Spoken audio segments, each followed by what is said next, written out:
안녕하세요. 리치투게더입니다. 최근 암호화폐 시장 정말 롤러코스터 같았죠. 이런 변동성 속에서 수익 보신 분들 진심으로 축하드립니다. 반면에 마음고생하신 분들도 많으실 텐데요. 이렇게 혼란스러운 상황 속에서 모든 사람들의 시선이 이더리움으로 쏠리고 있습니다. 그래서 오늘은 이더리움 가격을 밀어올리는 힘과 끌어내리는 힘, 그 복잡한 힘들을 명쾌하게 분석해서 지금 무슨 일이 벌어지고 있는지 확실하게 알려드릴게요. 자, 그래서 지금 모두가 가장 궁금해하는 질문이 뭘까요? 바로 이겁니다. 왜 금융시장의 가장 큰 손들, 그러니까 수조 달러를 굴리는 거대 기관들이 갑자기 이더리움에 수십억 달러를 쏟아붓고 있는 걸까요? 이건 더 이상 개인 투자자들만의 얘기가 아니에요. 판이 바뀌고 있다는 거죠. 과연 그들은 우리가 알아야 할 무엇을 보고 있는 걸까요? 이 숫자 좀 보세요. 무려 20억 달러. 우리나라 돈으로 2조 원이 훌쩍 넘는 금액입니다. 이게 단 하나의 거대 기업 플레이어가 단 일주일 만에 이더리움에 쏟아부은 돈이에요. 이 정도 규모의 투자는 그냥 우리는 이더리움을 좋게 봐요 하는 수준이 아니죠. 이건 하나의 신호탄이고 어쩌면 시장 전체를 재편하려는 거대한 움직임의 시작일 수 있습니다. 바로 그렇기 때문에 오늘 저희가 아주 깊게 파고들 겁니다. 이더리움을 위로 밀어올리는 강력한 힘과 또 아래로 끌어내리는 맞바람은 무엇인지 제대로 분석해 볼 거예요. 이제 막 투자를 시작해서 뭐가 뭔지 알아가고 있는 분이든 아니면 이미 보유하고 있으면서 지금 사야 할지 팔아야 할지 아니면 그대로 둬야 할지 고민하는 분이든 오늘 이 내용을 보시면 명확한 그림을 그리실 수 있을 겁니다. 오늘 우리가 살펴볼 로드맵은 이렇습니다. 첫째, 상승 요인부터 볼게요. 바로 수요 쇼크. 새로운 자금이 시장에 홍수처럼 밀려 들어오는 현상이죠. 둘째, 여기에 불을 붙이고 있는 공급 쇼크 현상에 대해 알아볼 거고요. 셋째, 균형 잡힌 시각을 위해 하락 요인, 즉 우리가 조심해야 할 시장의 맞바람도 짚어볼 겁니다. 그리고 마지막으로 이 모든 걸 종합해서 앞으로 우리가 주목해야 할 핵심 신호들은 무엇인지 정리해드릴게요. 자, 그럼 바로 시작해볼까요? 자, 그럼 첫 번째 파트, 수요 쇼크부터 시작하겠습니다. 이게 무슨 말이냐면 아주 간단히 말해서 엄청난 규모의 그리고 아주 진지한 새로운 돈이 이더리움 시장으로 쏟아져 들어오고 있다는 뜻입니다. 그리고 이게 바로 핵심 헤드라인입니다. 기관들이 들어왔다는 것. 이건 정말로 패러다임의 전환이에요. 수년간 암호화폐 시장은 대부분 개인 투자자들이 이끌어왔죠. 하지만 이제는 블랙록이나 피델리티 같은 금융 대기업들이 이 판에 뛰어들고 있습니다. 이들이 한번 움직이면 그들이 동원하는 자본의 규모 자체가 달라서 시장의 구조를 완전히 바꿔놓게 됩니다. 여기에 확실한 증거가 있습니다. 이 차트는 이더리움 ETF로 돈이 들어오고 나가는 흐름을 보여주는데요. 2월 내내 자금이 빠져나가면서 시장을 불안하게 만들었는데 3월 4일에 정말 놀랍고 극적인 반전이 일어났습니다. 단 하루 만에 1억 6,900만 달러가 넘는 돈이 순유입된 거죠. 이 사건 하나가 시장의 분위기를 완전히 바꿔놓았고 기관 자금이 다시 돌아왔다는 강력한 신호를 보낸 겁니다. 저명한 ETF 분석가인 에릭 발추나스의 말을 빌리자면 이건 그냥 일시적인 현상이 아니라 포트폴리오 다각화를 위한 구조적 변화라고 합니다. 이게 무슨 뜻인지 좀 풀어볼까요? 이건 단기적인 유행이 아니라는 겁니다.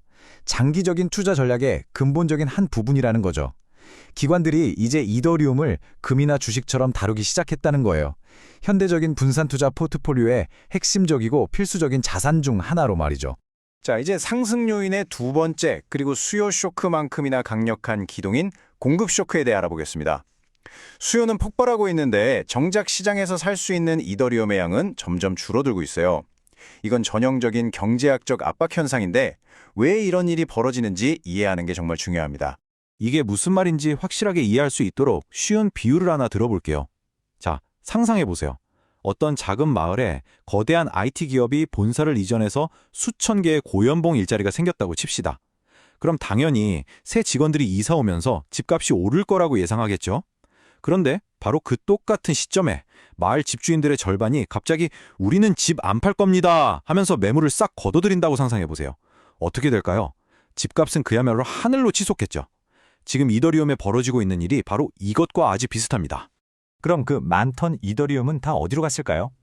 이 차트를 보시면 전체 공급량의 무려 28%가 스테이킹이라는 곳에 묶여 있습니다.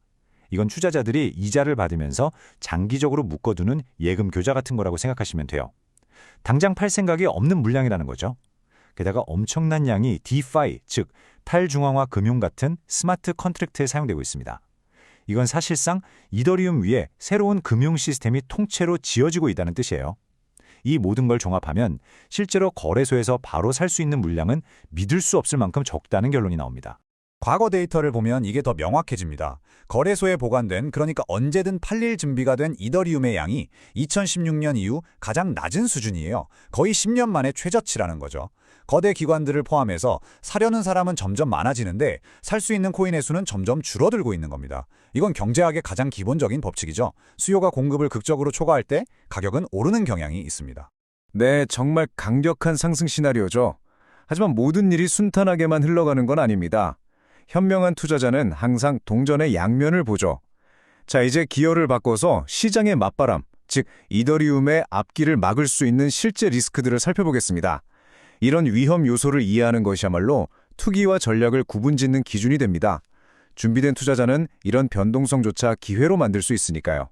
현재 가장 큰 불확실성 중 하나는 바로 규제입니다. 지금 암호화폐의 미래를 두고 두 개의 강력한 이념이 충돌하고 있어요. 한쪽에는 성장과 혁신을 목표로 강력한 암호화폐 아젠다를 밀어붙이는 정치인들이 있고요. 다른 한쪽에는 JP모건의 제이미 다이먼처럼 전통금융의 거물들이 있는데 이들은 은행과 같은 규칙을 적용하는 공평한 경쟁의 장을 요구하고 있습니다. 이 싸움은 지금 투명성 법안이라는 이름의 법안을 중심으로 점점 뜨거워지고 있습니다. 자, 그럼 이 규제 싸움이 이더리움 가격에 왜 그렇게 중요할까요? 첫째, 현재 3,100억 달러가 남는 스테이블 코인이라는 디지털 자산이 이더리움 네트워크 위에서 운영되고 있습니다.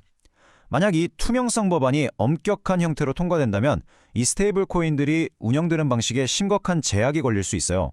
만약 이더리움의 핵심적이고 근본적인 사용 사례인 이 스테이블 코인 시장이 위협받게 되면 네트워크의 가치에 직접적이고 부정적인 영향을 미칠 수 있습니다.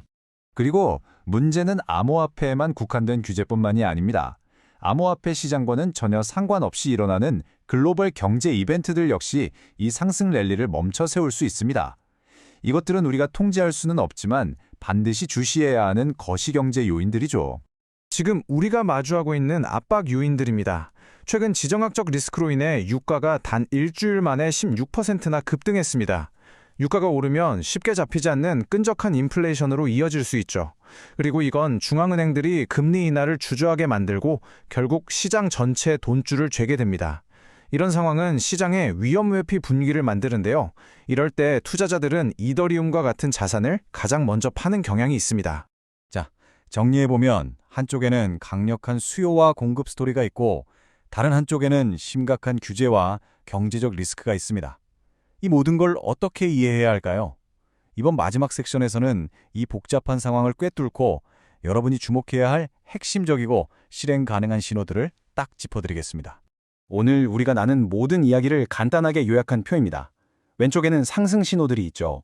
ETF를 통해 들어오는 강력한 기관 자금, 거래소에 점점 줄어드는 이더리움 공급량, 그리고 대규모 기업 매수. 오른쪽에는 하락 신호들이 있습니다. 투명성 법안과 같은 규제 불확실성, 그리고 인플레이션이나 유가 같은 거시경제적 맞바람. 지금 이 두 강력한 힘이 팽팽한 줄다리기를 하고 있는 겁니다. 그렇다면 이 상황을 헤쳐나가려는 투자자로서 우리는 무엇을 봐야 할까요? 이 간단한 세 가지 체크리스트를 기억하세요. 첫째, 매주 발표되는 이더리움 ETF 자금 흐름을 추적하세요. 기관 자금이 지금 뭘 하고 있는지 보여주는 가장 명확한 실시간 지표입니다. 둘째, 투명성 법안 관련 뉴스를 주시하세요. 규제는 앞으로 몇 년간 시장의 방향을 결정할 수도 있습니다. 그리고 셋째, 중앙은행의 금리 관련 발표에 귀를 기울여서 거시경제의 바람이 어느 쪽으로 부는지 확인해야 합니다. 이 정보를 바탕으로 여러분의 개인적인 투자 스타일에 맞는 전략을 생각해 볼 수 있습니다. 만약 여러분이 보수적인 투자자라면 규제가 좀 더 명확해질 때까지 기다리는 결정을 내릴 수도 있겠죠. 좀 더 공격적인 투자자라면 현재의 수요 공급 불균형을 큰 기회로 볼 수도 있습니다. 그리고 만약 현재 이더리움을 보유하고 계신 분이라면 이 핵심 신호들을 계속해서 모니터링하면서 자신의 포지션을 지속적으로 재평가하는 것이 절대적으로 중요합니다. 자, 이것이 오늘의 마지막 생각할 거래입니다. 이더리움의 근본적인 온체인 이야기, 즉 수요와 공급 스토리는 그 어느 때보다 강력해 보입니다. 하지만 동시에 규제 당국과 글로벌 경제로부터 불어오는 외부의 맞바람 또한 매우 현실적이죠. 이 강력한 두 힘 중에서 과연 어느 쪽이 승리해서 이더리움의 다음 장을 열게 될까요? 이것이 앞으로 지켜볼 가장 흥미로운 질문이 될 겁니다. 오늘 분석이 현재 시장에서 벌어지고 있는 복잡한 힘들을 이해하는 데 도움이 되었기를 바랍니다. 앞으로도 이렇게 명쾌하고 깊이 있는 분석을 원하신다면 리치투게더TV 구독과 좋아요 꼭 부탁드립니다. 시청해주셔서 감사합니다.